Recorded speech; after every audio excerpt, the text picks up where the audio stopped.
잠언 6장 6절에서 11절까지의 말씀인데요. 우리 한 절씩 교독하시고 마지막 절 11절은 우리 함께 읽겠습니다. 제가 먼저 6절 읽습니다. 게으른 자여 계매에게 가서 그가 하는 것을 보고 지혜를 얻으라. 계미는 두령도 없고 감독자도 없고 통치자도 없으되 먹을 것을 여름 동안에 예비하며 추수 때의 양식을 모으느니라. 게으른 자여 너가 어느 때까지 누워 있겠느냐? 너가 어느 때에 잠이 깨어 일어나겠느냐? 좀 더 자자, 좀 더 졸자, 손을 모으고 좀 더 누워 있자 하면 내 빈궁이 강도같이 오며 내 곰핍이 군사같이 이르리라. 아멘. 고대 그리스의 이야기입니다. 땅이 있어도 땅을 일구지 않고 게으름만 피우는 두 아들을 둔 아버지가 있었다고 합니다. 근데 이제 이 아버지가 나이가 많아서 죽게 되었어요. 그래서 이 게으른 두 아들에게 이 아버지가 유언을 남깁니다. 어떤 유언이냐면 그동안 내가 모았던 황금을 주위 땅에 묻어놓았다. 그러니까 너희가 오늘부터 이 황금을 캐어서 잘 살기를 바란다. 라는 유언을 남기고 이 아버지가 운명을 달리했습니다. 그 다음날 어떤 일이 일어났겠습니까? 꼭두 새벽부터 이 두 아들이 경쟁이 붙었어요. 형이 그 황금을 먼저 캐낼까봐 동생이 그 황금을 캐낼까 서로 자기가 캐려고 열심히 땅을 파기 시작합니다. 그 다음날에도 새벽같이 일어나서 두 형제가 이제 땅을 파는 거죠. 그런데 황금이 나오질 않는 거예요. 그래서 이 두 형제가 덩그러니 앉아서 땅을 보니까 파놓은 땅이 아까운 거죠. 그래서 이 형제가 거기에다가 곡식을 심기로 했답니다. 그리고 가을이 되자 추수할 때가 되었어요. 그리고 이 곡식이 익어서 그 밭이 어떻게 되었겠습니까? 황금 물결을 이루었다고 합니다. 이 가을이 되어서 황금빛이 된 땅을 보고 나서야 두 아들이 그제서야 깨달았다고 합니다. 부지런함으로 얻은 열매가 바로 아버지가 물려주신 황금이라는 사실을 그 아들들이 그제서야 비로소 깨달을 수 있었다는 것이죠. 제가 오늘 말씀을 이 부지런함에 대한 예화로 열었는데요. 이 잠언은 종종 창조 세계를 통해 우리에게 지혜의 교훈을 줍니다. 특별히 오늘 우리가 묵상한 잠언 6장은 부지런함에 대해서 이야기하고 있어요. 부지런함에 대한 교훈을 우리에게 주고 있습니다. 오늘 말씀에서 잠언의 기자는 게으른 자에게 무엇이라고 이야기하고 있습니까? 계매에게로 가서 그가 하는 것을 배우라라고 말하고 있어요. 근면하라는 것이죠. 성실하라는 것입니다. 그러면서 좀 더 자자, 좀 더 졸자, 손을 모으고 좀 더 누워있자 하면 너의 빈궁이 강도같이 오며 내 곰핍이 군사같이 이르리라. 부지런하라는 거예요. 근면하라는 것입니다. 분명히 근면성실한 자에게 하나님께서 예비하신 축복이 있는 줄로 믿습니다. 하지만 오늘 말씀이 이 단순히 근면성실에 대한 교훈만을 말하고 있는 것은 아닙니다. 이 잠언의 전체적인 주제 중에 하나가 무엇이었습니까? 바로 계속해서 우리가 3장의 말씀 가운데 묵상했던 것이 하나님과의 관계를 바로 세우라는 거였어요. 하나님과의 관계를 바로 세우라. 이 하나님과의 관계, 그것을 어떻게 하면 바로 세우는가? 그것이 바로 잠언의 주제죠. 그래서 오늘 말씀도 이 주제 안에서, 하나님과의 관계라는 이 주제 안에서 우리는 묵상할 수 있을 것입니다. 우리가 잘 알고 있는 것처럼 하나님께서 무엇으로 이 세상을 창조하셨습니까? 하나님께서 말씀으로 이 세상을 창조하셨어요. 하나님이 말씀하시니 모든 것들이 말씀하신 그대로 되었다라는 것이 창조에 대한 말씀의 증언입니다. 그래서 아무리 미물이라고 할지라도 하나님께서 지으신 그대로 살아가는 거예요.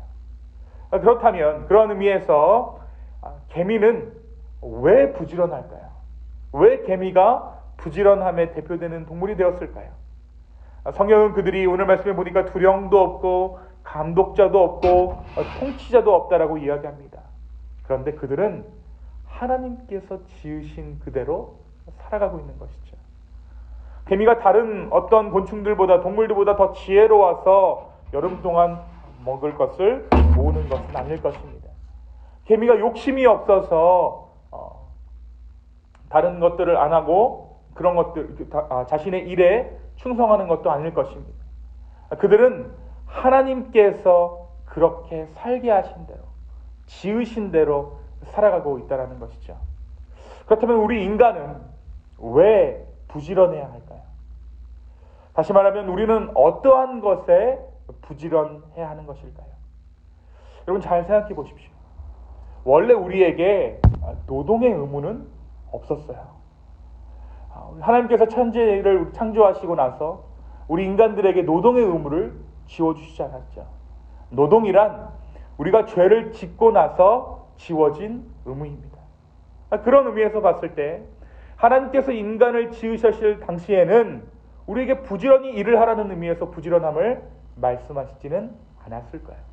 천지를 지으시고 우리에게 부지런함의 이유에 대해서 말씀하실 때 분명히 먹고 살라고 그런 의미에서 부지런함을 말씀하신 것은 아니라는 것이죠. 다만 하나님께서는 하나님과 머무는 것, 하나님과의 교제의 차원에서 인간에게 근면함을 말씀하셨을 것입니다. 많은 일을 해서 많은 소출을 거두는 것 이전에 우리가 정말 그리스도의 복음으로 회복된다면, 우리가 정말 예수 그리스도의 복음으로 인해서 우리의 삶이 충만해진다면 하나님 앞에서 하나님과의 시간을 내는 것에 부지런해야 한다는 것이에요. 우리가 죄악 이전의 상황을 상상해 본다면 인간의 부지런함은 무언가 땅에서 나는 것을 먹기 위한 부지런함보다 하나님과의 충만한 교제를 위한 부지런함이 필요했을 것입니다. 여러분 한번 우리의 삶을 돌아보기를 원해요. 우리가 왜 부지런합니까? 인간은 타락 이후에 부지런함의 목적이 달라졌어요. 이유가 달라졌습니다. 잘 먹고 잘 살기 위해서, 나의 뱃속을 불리기 위해서. 그러나 오늘 말씀을 우리가 다시 한번 곱씹어 본다면 예수 그리스도의 복음이 우리의 삶 가운데 온전히 충만하게 돼서 우리가 정말 그리스도로 인해 정말 회복되어진다면 우리의 부지런함의 방향이 바뀌게 된다는 것이죠. 우리의 근면함의 목적이 바뀌게 된다는 것입니다. 우리가 그리스도 안에서 회복되어져 간다면 우리는 하나님과의 관계에서 부지런하게 될 줄로 믿습니다. 사랑하는 성도 여러분, 하나님께서 개미도 하물며 지으시고 그 목적에 따라 살게 하셨는데 우리를 지으시고 우리를 부르신 까닭이 있겠죠. 하나님께서 우리를 왜 부르셨습니까? 이 시대에 우리를 왜 부르셨냐면 그것은 온전한 주의 교회가 되려고 부르셨어요. 이 시대에 우리를 그리스도인으로 삼으시고 교회가 되게 하셨다는 것이죠.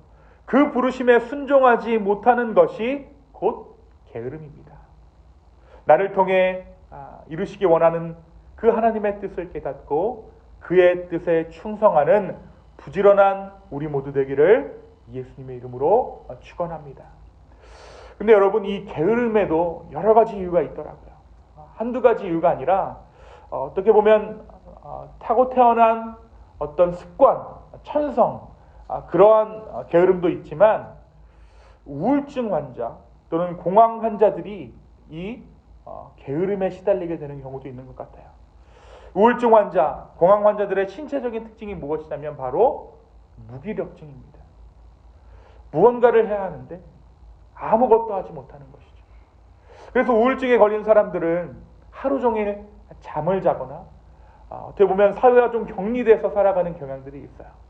그래서 그 사람들의 방안을 보면 너절한 경우가 대부분입니다. 그런데 이 우울증을 앓고 있는 사람들은 자신이 그렇게 너저분한 환경에 놓여 있는지를 잘 모른다고 해요. 자신의 현실이 너무나도 버거워서 주변의 환경을 인지하지 못한 채 그렇게 살아가는 것이죠. 종종 우리는 습관적 게으름과 우울증에서 오는 게으름을 착각할 때가 있는 것 같아요. 우리가 무언가를 해낼 엄두조차 나지 않는다면, 무언가를 해야 하는데 하지 못한다면, 우리가 기도해야 하는데 기도하지 못한다면, 주님 앞으로 나아가야 하는데 주님께 나아가지 못한다면 어떻게 보면 우리가 영적인 무기력함에 빠진 것은 아닌가 점검해 봐야 한다는 것입니다. 그런 의미에서 우리가 하나님 앞에 부지런하기를 소망한다면 나를 묶고 있는 이 어두움의 세력들을 대적해야 하는 것이죠. 나를 계속해서 괴롭히고 나를 묶어두려 하는 과거의 상처들이나 쓴뿌리들을 우리 주님께로 가지고 나아가야 한다는 거예요. 사단의 전력이 무엇이겠습니까? 하나님께서 우리를 지으신 목적이 하나님 앞에 나아가는 것이 하나님의 목적이란다면, 그것에 근명성실한 것이 하나님의 목적이라고 한다면 사단의 목적은 반대인 것이에요. 나아가지 못하게 하는 것입니다. 게으름 피우게 하는 것이죠. 우리의 마음을 병들게 하는 것입니다. 저는 오늘 이 아침에 우리를 묶고 있는 과거의 상처들이나 어둠들을 주님께서 제거해달라고 기도하는 이 아침 되기를 소망합니다. 적어도 오늘 이 아침에 여러분이 특별 새벽 기도로 모였다는 것은 주님께서 우리를 부르셨고 우리가 그 부르심에 순종했다는 의미예요. 오늘 이 아침에 기도할 수 있다는 것이죠. 다른 날은 아니더라도 오늘은 기도할 수 있습니다. 무엇을 놓고 기도합니까? 주님, 나의 무기력함을, 나의 과거의 쓴뿌리들을, 나의 과거의 상처들을, 그래서 나를 꽁꽁 묶어들려고 하는 그 세력들로부터 나를 보호하여 주십시오.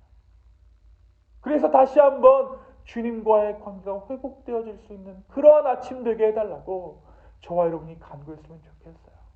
또한 오늘 아침 여러 가지 사정으로 나오지 못한 우리 지체들을 위해서 좀 중보했으면 좋겠습니다. 주님, 그 영혼들을 주님께서 붙잡아 주십시오.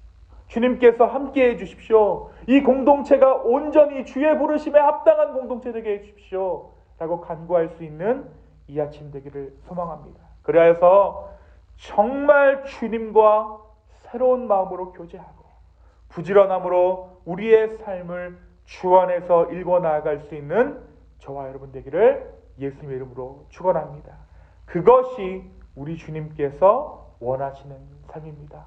복음으로 새로워지는 삶, 예수 그리스도로 인해 온전히 새로워져서 새로운 소망 가운데 우리의 삶을 온전히 주께로 가져가는 삶, 이러한 삶을 2024년 한 해 동안 우리 모두 살게 되기를 예수님의 이름으로 축원합니다. 이 시간 함께 기도하시겠습니다. 아버지 하나님, 우리가 다시 한번 우리의 마음을 주께로 고정합니다. 주님, 우리의 영혼이 무기력함에 빠져 있다면, 알 수 없는 우울함에 빠져 있다면 이 아침 회복을 선포합니다.